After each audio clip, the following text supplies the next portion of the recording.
Hey guys, let's get more news about Dallas, but first, don't forget to subscribe to the channel and leave a like.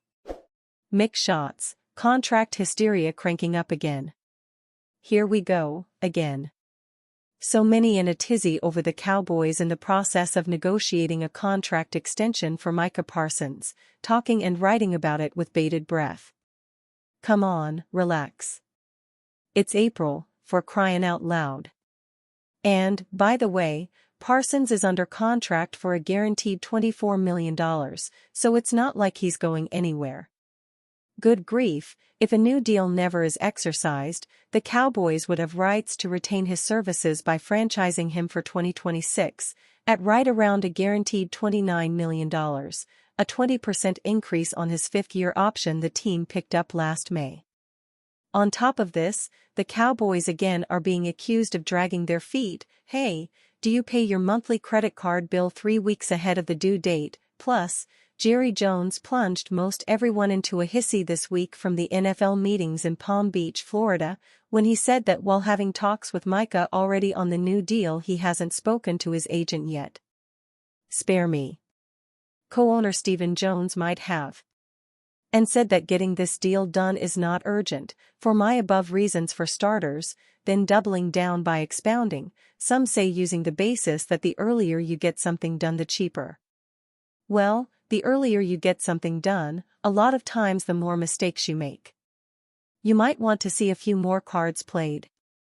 Then, of all things, intentionally or not, Olja burst himself onto every sports-related website headline, streaming across every sports TV channel crawler and into at least one headline segment with hosts on NFL Network and ESPN talk shows when having the gall to say, "I'd rather pay more and get it right than I had pay less and screwed it up." See, so many are hung up on Micah becoming the highest-paid non-quarterback in NFL history that the number has to be a $200 million package. No one points out if that means over 5 years, $40 mil a year, or 4 years, $50 mil a year. And you don't know what Micah is asking for behind closed doors. Most assume $40 million a year is now the going rate for these top defensive ends. He might be willing to settle for that, but likely is asking for $50 million just in case he might get it. As Michael Irvin used to say about setting goals, you shoot for the moon and just might find yourself in the stars. Hey, Dak Prescott's folks were asking for more and settled for a package worth $60 million a year. CeeDee Lamb's folks were asking for more guaranteed money and settled for $100 million guaranteed from the 4-year, $136 million package. Gosh almighty, you telling me we potentially might have to put up with this hysteria for another 4 or 5 months? Look, think about this. If you are paying this amount to a defensive player, don't you want assurances he is going to step up to be a team leader? That he is participating in the off-season workouts, not going off to Austin to do his own thing? Don't you want him to be a present locker room leader? Not an independent contractor worried more about his sack numbers than doing his job on all plays in the defensive scheme for the betterment of the team. And what about during the pre-practice stretch segment, lining up on the field with the other defensive linemen or linebackers, with the rest of the team as everyone else does and is not off to the side as he was doing at times last year with Trayvon Diggs? Maybe those are the cards Jerry wants to anticipate. Stephen Jones may have tipped his hand on preference for Cowboys' first-round pick. With the 2025 NFL Draft just over 3 weeks away, the Dallas Cowboys will soon have to make a final decision on what to do with the 12th overall selection. That's assuming they keep it, that is, as many pundits have opined that America's team could trade down in the first round in order to receive an extra selection or two. But as that hasn't happened, we'll just run under the assumption that Dallas will stay at number 12 for now. While the Cowboys have added 10 new players to the roster over the last few weeks, 8 in free agency and 2 via trade, they still have plenty of needs to address in this draft. Naturally, the first-round pick of any team is always the most scrutinized. And when you're the Dallas Cowboys, that scrutiny is amplified even more. So, it's important that Jerry and Stephen Jones get it right, just as they did the last time they had the number 12 overall pick, nabbing Micah Parsons in 2021 at that spot after making a trade with the Philadelphia Eagles. As for the direction Dallas could take this year, there are several potential options on both sides of the ball, but most seem to think the Cowboys will go the offensive route. Adding another explosive wide receiver to play opposite CeeDee Lamb, such as Tetairoa McMillan, is a popular choice among draft experts and fans alike.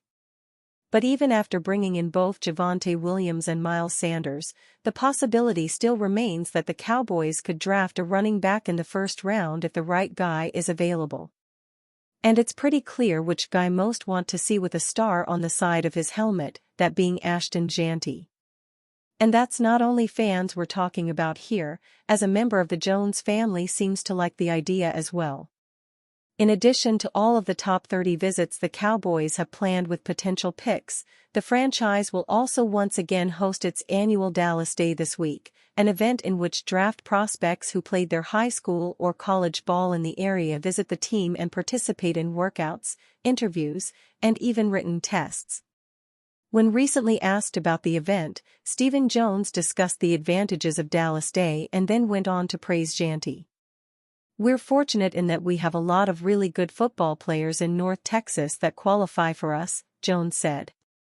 "I think that's an advantage when you're in a hotbed like we are in Texas, especially North Texas, that you've got some great football players. The best running back in the draft is from right down the street."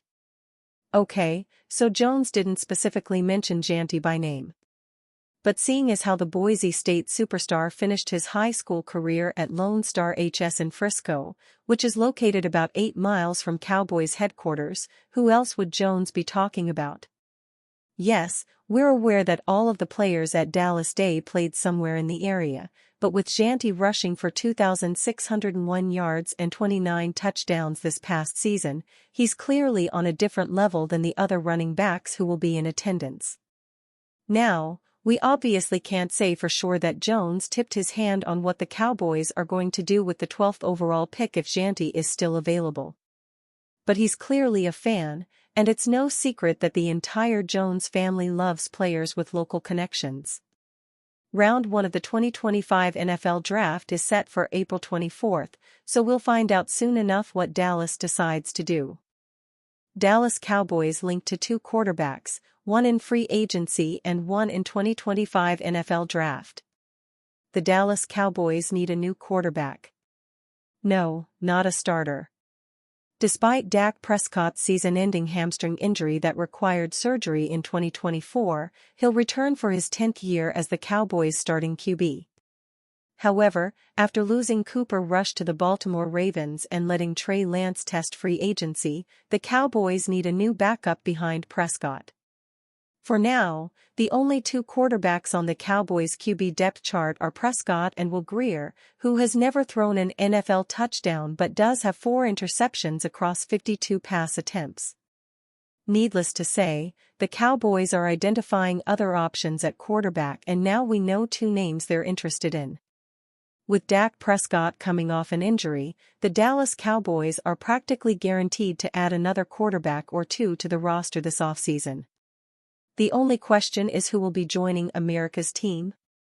Recently, ESPN's Cowboys insider Todd Archer revealed one free agent target worth watching and a draft prospect who could be on Dallas' radar during draft weekend.